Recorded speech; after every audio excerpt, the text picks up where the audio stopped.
La carne no quiere. Pero el Señor dijo esta palabra: a la verdad, la carne es débil, pero el espíritu siempre. Póngame atención.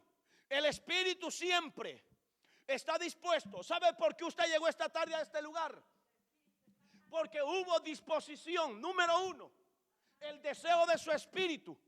Y el Espíritu de Dios operando en usted, que le redarguye y le hace sentir: todavía te falta, todavía no tienes alas, todavía no hay aureola en tu cabeza, todavía necesitas, todavía tienes que anhelar, todavía necesitas de Dios. Por eso es que usted está en esta tarde, en este lugar. A pesar de cualquier situación, a pesar que el mundo que lo rodea, a pesar que usted no esté de acuerdo con nadie, pero todavía está de acuerdo con el Espíritu de Dios. El estar de acuerdo con el Espíritu de Dios, qué privilegio es. A veces te encuentras que la vida no tiene sentido. Pareciera que ya es un rompecabezas, aunque somos hijos de Dios, pero todavía eres como una antorcha, eres como una pequeña luz que todavía tiene chispa, todavía está allí, todavía puede. Y cuando el Espíritu de Dios se conecta a tu espíritu, o tú te conectas al Espíritu, suceden cosas sobrenaturales, cosas maravillosas, poderosas. ¿Por qué? Porque Dios siempre produce beneficios a tu vida y a mi vida. Por eso en esta tarde, nuevamente, qué privilegio es estar de acuerdo con el Espíritu de Dios. Ahora, el Señor dijo: las palabras que os he hablado son espíritu y son vida. La carne no aprovecha para nada, pero el espíritu sí. Y aquí le quiero llevar entonces con la palabra que ministrábamos al principio o leíamos: el que no es conmigo, contra mí es. El que conmigo no recoge, desparrama. En cierta ocasión el Señor le dijo a los discípulos que fueran a hacer preparativos para una Pascua. Y cuando van en camino los discípulos, póngame atención, cuando van en camino los discípulos, el rostro de ellos, los mandaron a Jerusalén, pero el rostro de ellos, hermano, cuando el Señor los manda a Jerusalén, ellos van a lo más cercano y van a Samaria. Y usted sabe que los judíos no quieren ¿a quiénes? A los samaritanos. Y los discípulos llamados Juan y Jacob entran a Samaria, y en Samaria quieren hacer preparativos para una Pascua. Los samaritanos no conocieron lo que hablaban. Los samaritanos conocieron el rostro de ellos. ¿Cómo es posible que el rostro nuestro muchas veces habla? Dice la Escritura que los samaritanos no eran muy espirituales. Usted no necesita ser muy espiritual para conocer las reacciones de alguien. Basta conocer muchas veces el rostro, porque el rostro muchas veces manifiesta la actitud, el carácter, la forma, manera de ser de ese día, de ese individuo. Dice la Escritura que los discípulos iban y que llegaron a Samaria buscando ayuda, pero los samaritanos se sintieron ofendidos porque el rostro de los discípulos era como para ir como a Jerusalén y no a Samaria. Al no ir con la intención de hacerlo en Samaria, el rostro de ellos daba a conocer que no les importaba. No le dieron importancia, no le dieron valor. Ahora los discípulos se sienten ofendidos porque los samaritanos los están rechazando y no les dan importancia. Muchas veces a nosotros no nos gusta que la gente nos trate mal. Nuevamente, ¿a quién le gusta que lo traten mal? Nobody, dice el hermano. A nadie le gusta que lo traten mal. A nadie le gusta. que le hagan un gesto malo. Oh, pero cómo nos molesta cuando a nosotros nos hacen algo malo. Hay una ley que le llaman la regla de oro, que hay que tratar a los demás como tú quieres que te traten a ti. Si a ti te gusta que te echen flores, echa flores. Si a ti te gusta que te digan que te respetan, respeta también. Si a ti te gusta que la gente te dé valor, valora también. Porque hay que estar de acuerdo. Ahora bien, esta palabra tan importante. El que no es conmigo, contra mí es. Y ahora los discípulos ofendidos le están diciendo al Señor, esto es interesante. Por eso qué importante es entender esto. ¿Con quién estoy de acuerdo? Los discípulos creían estar de acuerdo con quien los había llamado. Y creían que el Señor siempre iba a respaldarlo en los deseos de ellos. El Señor cumple propósitos, no caprichos. Y la Biblia da a conocer entonces que el Señor, viendo la reacción de los discípulos, esto es tan importante entenderlo de esta manera. La Biblia da a conocer en Lucas capítulo 9, yo solamente lo estoy dando como referencia. Los apóstoles o aquellos discípulos, dice la Escritura, se lo voy a leer. Y envió mensajeros, el versículo 52 de Lucas capítulo 9, y envió mensajeros delante de los cuales fueron y entraron en una aldea de los samaritanos para hacerle preparativos, mas no los recibieron porque su aspecto era como de ir a Jerusalén.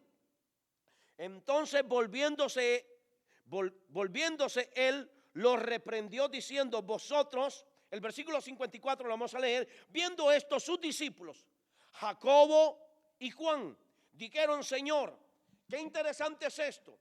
Los discípulos tienen un deseo. ¿Y cuál era el deseo de los discípulos? En ese versículo 54, ¿qué es lo que dice? Ayúdeme por favor. Viendo esto sus discípulos, gracias hermano Rigo, viendo esto sus discípulos, Jacobo y Juan, dijeron, Señor, ¿quieres que mandemos que descienda fuego del cielo como hizo Elías y los consuma? El deseo de los discípulos, ¿cuál era? Ahora, ¿cuál era el deseo de los discípulos? Todo comienza. Tu palabra dice que oremos, que nos pongamos de acuerdo. Y que lo que pidamos al Padre en tu nombre, tú no lo vas a dar. Estamos de acuerdo. ¿Quieres que oremos? Nos han ofendido, nos han rechazado. ¿Por qué no quieres que oremos? Para que descienda fuego del cielo así como lo hizo Elías. Mira qué interesante. ¿Cuál es el deseo de los discípulos?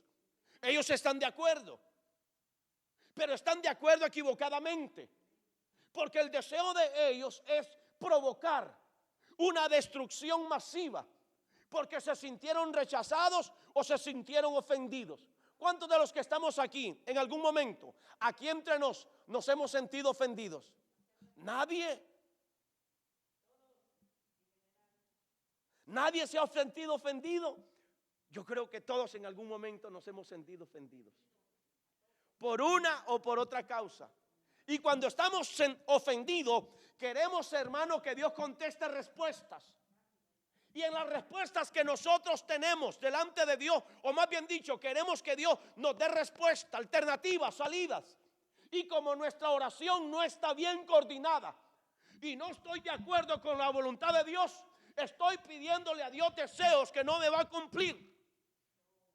Porque hay un deseo malo y el mal no procede de Dios. Él vino a salvar y a buscar lo que estaba perdido.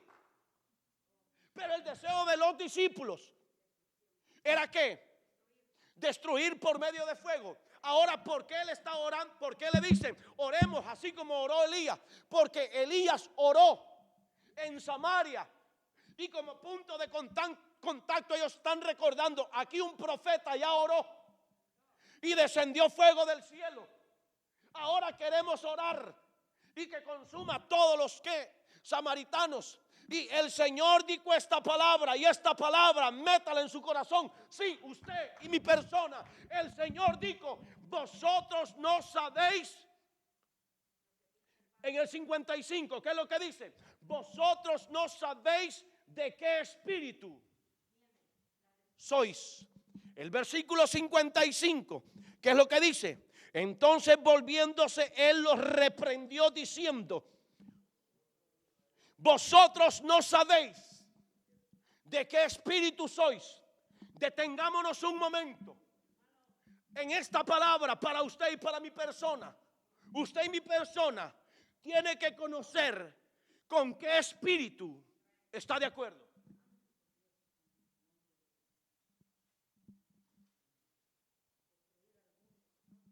No, hermano. Entonces, volviéndose, él los reprendió diciendo: vosotros no sabéis de qué espíritu sois. No está hablando del Espíritu de Dios. Hay un espíritu, no con letra mayúscula, sino hay un espíritu que no es el Espíritu de Dios. Y yo tengo que conocer con qué espíritu yo estoy unido para demandar, para exigir, para pedir, para buscar de Dios. Yo tengo que estar consciente con quién estoy unido para pedirle a Dios. Yo tengo que estar consciente de qué espíritu sois. Por eso la Escritura dice: probad los espíritus si son de Dios. Usted y mi persona tenemos que estar consciente que siempre habrá un momento que usted está unido a un espíritu para provocar un mover, una atmósfera espiritual. Y cada quien debe de saber qué espíritu es el que lo impulsa, lo motiva. Ahora bien, solamente hay un espíritu de Dios y hay un espíritu del hombre. Y hay un espíritu de la fuerza del mal que opera también. Y yo tengo que conocer qué espíritu, si no es el espíritu humano, yo tengo que conocer qué espíritu es el que me impulsa a ser lo que soy.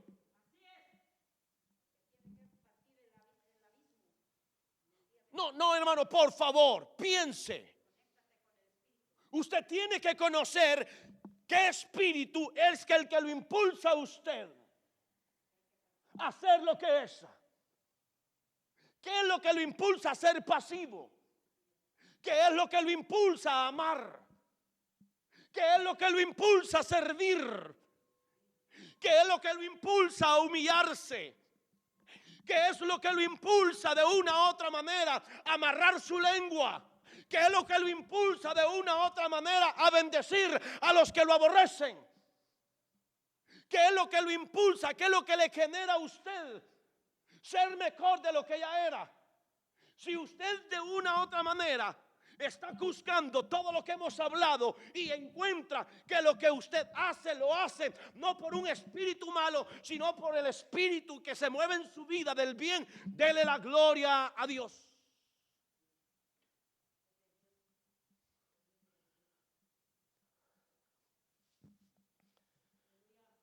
Vosotros no sabéis de qué espíritu sois. Toda buena y toda dádiva, don perfecto, desciende del Padre de las luces, en quien no hay sombra ni variación, no hay mudanza. Dios no cambia, Dios no juega, Dios no está tratando de ser Dios. Dios no juega con emociones ni sentimientos.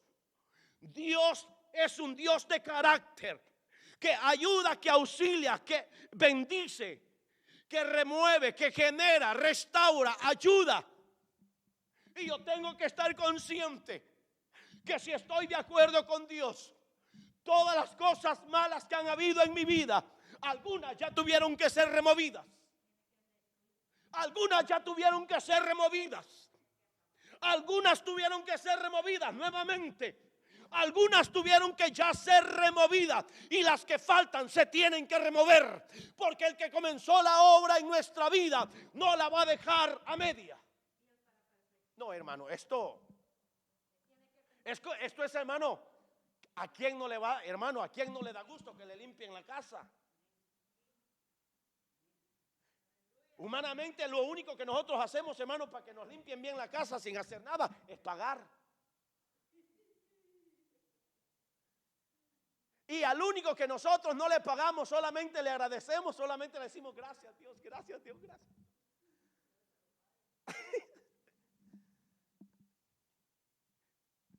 Pero aquí la escritura dice: vosotros no conocéis de qué espíritu sois, porque el Hijo del Hombre no ha venido para perder las almas de los hombres, sino para salvar. ¿Cuántos estamos de acuerdo con Dios? Una vez más, ¿cuántos estamos de acuerdo con Dios? En primer lugar, somos hijos de Dios.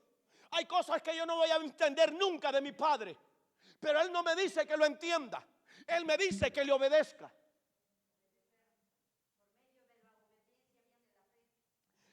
La Biblia es muy, hermano, hermosa cuando comenzamos a no solamente entender, sino a escudriñar y a permitir que nos hable. ¿Cómo es posible, hermanos? Aquí, por favor, los que están ahí no son cualquier persona. Los que están ahí son personas delegadas a una labor máxima de hacer preparativos para una Pascua. Y ahora el Señor los está reprendiendo. Y los está, hermano Mario, esto está tremendo, hermano Espin. Está reprendiendo a quienes. Está reprendiendo, hermano, a lo que nosotros decimos, a los del retrato, a los que llevan el número 10, a los que la gente dice, wow, yo quisiera ser como ellos. Uno comienza a elogiar a veces personas, y cuando en la intimidad el Espíritu Santo los reprende y les dice: vosotros no sabéis de qué espíritu sois. Los desarma, los humilla. Eso es como para tirarlo nuevamente a uno cara al piso y decirle: Señor, perdóname, porque yo tengo que conocer que tú me llamaste para ser colaborador. Tengo que entenderte a ti, conocerte a ti, saber cómo tú operas. No con emociones, no con sentimientos, no porque cómo me siento, sino saber que tú operas en espíritu y en verdad. Y para entender esto tengo que conocer el espíritu que se mueve en mí. Hay un espíritu humano que tiene que estar conectado al espíritu de Dios. Y viene el espíritu de Dios y te da testimonio y te dice: hermana, este día no te portaste bien. Hermano, este día te faltó amarrar un poquito más la lengua. Hermano, este día te faltó algo. Y como tú quieres estar de acuerdo con quién, con él, lo que haces es decirle: Señor, yo quiero estar de acuerdo contigo. Posiblemente no estoy de acuerdo con el hermano en la iglesia, pero quiero comenzar a estar de acuerdo contigo. Oh, hermano, qué privilegio es esto. ¿Por qué no le da palmas al Señor? Aleluya. Estar de acuerdo contigo trae beneficios. Beneficios número 1, que el estar de acuerdo contigo, tú me vas a ministrar cuando me siento seco, cuando me siento vacío. Quiero cerrar entonces entendiendo esta palabra que el Señor dijo: vosotros no conocéis de qué espíritu sois. Y si no conocéis de qué espíritu sois, puede que lo que estás haciendo, en vez de juntar, desparrama, desperdicia, arruina. No te estoy hablando en la congregación, te estoy hablando de los beneficios que tú buscas para tu propio bien. ¿Qué es lo que te falta en tu casa? ¿Qué es lo que te falta en tu corazón, en tu vida, en tu ser, en tu espíritu? Tienes que estar de acuerdo con Él. Si tú y mi persona no estamos de acuerdo con Él, hermano, por mucho que oremos, por mucho que brinquemos, por mucho que gritemos, por mucho que lloremos, y no vengo a ofender a nadie, pero es una verdad. El apóstol Joel dijo: ¿para qué tanto brinco si el terreno es plano? ¿De qué sirve estar de acuerdo tú conmigo o yo contigo, y no estamos de acuerdo con el que nos llamó a ser colaboradores. Hermano, por favor, mete esta palabra en su espíritu. Meta por favor esta palabra en su alma. Sí, usted y mi persona. Si le ofende, pues que le ofenda. Si no le ofende, pues gloria a Dios. Si le bendice, gloria sea al Señor. Lo más maravilloso es que le bendiga, que le ayude. Vosotros no conocéis de qué espíritu sois. ¿Cuántas veces posiblemente yo he tratado quizás de estar de acuerdo con usted? O usted ha tratado la manera de estar de acuerdo conmigo, y no hemos estado de acuerdo con el que ministra vida, con el que sopla vida, con el que genera vida, con el que renueva, con el que cambia. Vosotros no sabéis de qué espíritu sois. Los discípulos son reprendidos, exhortados, molestados. ¿Cómo se sentirían ellos en ese momento? ¿Cuál sería la reacción de ellos? ¿Cuál sería el pensamiento? ¿Cómo se sentirían?